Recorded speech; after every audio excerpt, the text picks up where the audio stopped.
Welcome back to Stories of Guidance, where real-life tales remind us that sometimes, doing the right thing doesn't come with a warning, it just happens in the blink of an eye. Today's story is about a single father who found himself in the middle of a terrifying situation, one that tested not only his courage but also his instincts as a parent. This is the story of a man who didn't wait to think, he acted first, and only later realized just how much that one decision would change everything. It was a cloudy Friday afternoon in a quiet suburban neighborhood. The kind of day when the air feels heavy, like something's about to happen. Mark Taylor, a 38-year-old single father, had just picked up his 7-year-old daughter, Lily, from her piano lesson. They were heading home, talking about what to have for dinner, tacos or spaghetti. Lily was giggling, swinging her little backpack back and forth, while Mark smiled, happy just to hear her laugh. For the past 3 years, it had been just the two of them. After his wife passed away from cancer, Mark's life became a balancing act between work, parenting, and holding himself together. He was a construction foreman by day and a full-time dad by heart. His world revolved around Lily, keeping her safe, keeping her happy, and making sure she never saw the emptiness he sometimes felt inside. They stopped by a small grocery store on the way home. Lily wanted to grab some chocolate milk, her favorite. Mark told her to stay close, as always, and they walked through the aisles together. Everything seemed perfectly ordinary, until they walked out. Mark was carrying a bag of groceries, and Lily was a few steps behind him, skipping, humming to herself. But then, in a single heartbeat, everything changed. From the corner of his eye, Mark saw movement, sharp, sudden. A dark-colored van parked near the side of the store. The door slid open, and a man stepped out quickly. In one swift motion, he grabbed a young girl, not Lily, but another child, maybe 10 or 11 years old. She screamed, trying to pull away, but the man had already started dragging her toward the van. At that moment, the world seemed to slow down. Mark dropped the grocery bag, glass bottles shattering on the pavement. He didn't think. He didn't plan. He just ran. The man looked up, startled, as Mark charged toward him like a storm. "Let her go," he shouted, but before the man could even react, Mark swung his fist. The punch landed squarely on the man's jaw, hard enough to knock him to the ground. The girl stumbled free, crying, trembling. The man tried to scramble up, but Mark was already on him, shouting, "Who are you? What are you doing?" People started turning their heads. Someone screamed. Another pulled out their phone. The man on the ground groaned, blood on his lip, and said something Mark didn't understand. The adrenaline was pumping so hard he could barely hear. "Get the girl," Mark yelled at a woman nearby. "Take her inside. Call the police." The woman ran to the girl, who clung to her, sobbing uncontrollably. Mark stood over the man, fists clenched, ready for anything. But then, something unexpected happened. From the other side of the van, another man came running, shouting, "Stop. Wait, that's my brother. This is a misunderstanding." Mark turned, confused. A misunderstanding. He was dragging her. The second man shouted back, "That's his daughter."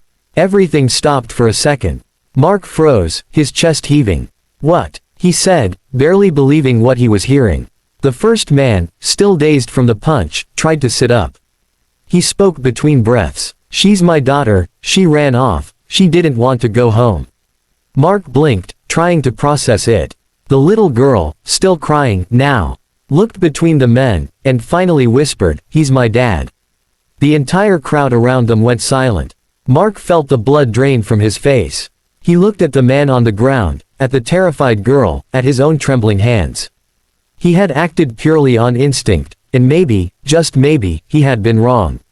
The police arrived minutes later. Mark explained everything, how he saw the man grabbing the girl, how it looked like she was being abducted. The father confirmed that she was his daughter, Emily, and that she had run away after an argument at home. He'd panicked, searched the streets, and when he found her near the store, she screamed and tried to run again. That's when Mark saw them. The officers listened carefully, asking questions, taking statements.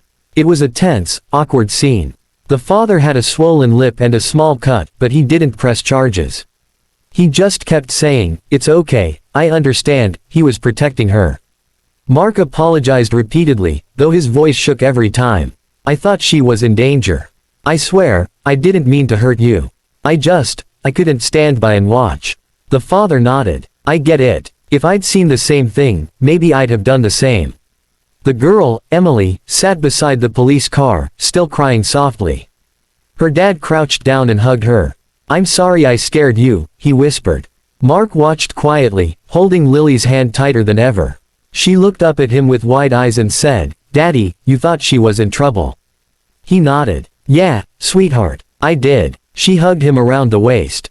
You're a hero. Those words hit him harder than any punch ever could. That night, after everything was over, Mark and Lily finally made it home. The groceries were forgotten, the dinner plans scrapped. He tucked Lily into bed, kissed her forehead, and sat by her side until she fell asleep. Then he went out to the porch, sat down, and let the whole day replay in his mind. He kept seeing that moment, the man dragging the girl, the scream, the way his fist connected. The fear, the confusion, the chaos. He couldn't stop asking himself, had he done the right thing? He hadn't hesitated, not for a second. But what if things had gone wrong? What if that punch had caused serious harm? What if he had misread something even more badly? He sighed, running a hand through his hair. It was a heavy feeling, not guilt exactly, but something close to it. The world was complicated. People's lives weren't always what they seemed in a single moment. A few days later, he got a knock on his door. It was the same man, Emily's father. His name was Chris. He stood there, holding a small box of chocolates and an envelope. Can we talk? He asked. Mark nodded, stepping aside. They sat on the porch, and Chris handed him the envelope. Inside was a note, written by Emily. It said, in neat, shaky handwriting, "Thank you for trying to help me. You were brave. I was scared, and you thought I was in danger. That means a lot." Mark stared at the note, speechless. He looked up, and Chris said quietly, "She's okay now. Things at home, we've been working through some stuff. You didn't know, and you acted to protect her. Don't beat yourself up over that." Mark smiled faintly. "I'm sorry I hit you. I saw a girl being dragged in." "I know," Chris said, cutting him off gently. "You saw what looked like a nightmare. You did what any father would do." They both sat in silence for a while, listening to the wind move through the trees. Two fathers, both trying to protect their daughters, both human enough to make mistakes, and strong enough to admit them. A week later, Mark was at the park with Lily again. She was running around with a kite, laughing, her hair flying in the wind.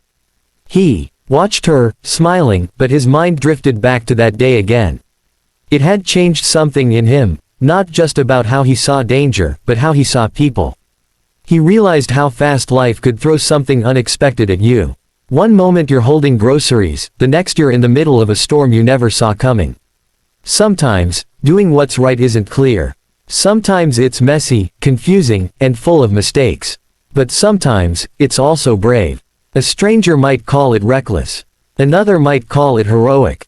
But to Mark, it was simple. He saw a child in danger and couldn't look away. That instinct, that raw, unfiltered need to protect, came from a place deeper than logic. It came from love. Lily ran back to him, out of breath. "Daddy, can we get ice cream?" He laughed. "Yeah, kiddo, we can get ice cream."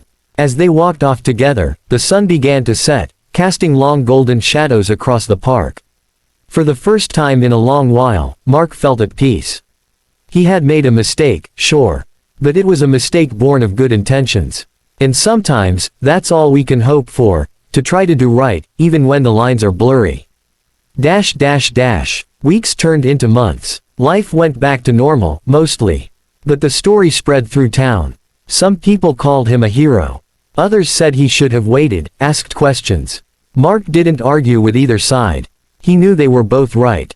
The truth was somewhere in the middle, in that fragile space between fear and courage. One day, while dropping Lily at school, he saw Emily again. She was walking in with her father, holding his hand. She noticed Mark, smiled shyly, and waved. He waved back. Chris gave him a nod of quiet respect. It was a simple moment, but it meant everything. Forgiveness, understanding, healing. As he drove off, Mark thought about how unpredictable life could be. You never really know when your instincts will be tested, or how your choices might echo in someone else's life. He thought about how fast everything had happened. About the chaos, the misunderstanding, the pain, and yet, out of it, something good had still come. A broken situation had turned into a bridge between two families. A reminder that good intentions, even when messy, still matter. Mark realized that being a good person isn't about being perfect. It's about caring enough to act, even when you don't have all the answers. Later that evening, after Lily went to bed, Mark took out Emily's note again. The words were simple, but they carried more weight than he could explain. He placed it on the fridge door, right next to Lily's drawings, a reminder that even in confusion, compassion still counts. He whispered softly to himself, punch first, ask later, maybe not always the right way, but sometimes, it's the only way you know someone cared. He chuckled at the thought, a tired, knowing smile crossing his face. Life didn't come with perfect instructions. It came with moments, and you just had to do your best in each one. The story of that day stayed with him, not as a regret, but as a lesson. A reminder that courage doesn't always look clean. Sometimes, it's raw, loud, and messy. Sometimes it looks like a father dropping his groceries to protect a stranger's child. And sometimes, it looks like saying sorry afterward, because being brave doesn't mean being right, it just means you cared enough to try. If you take one thing away from this story, let it be this. Doing the right thing doesn't always mean you'll be understood.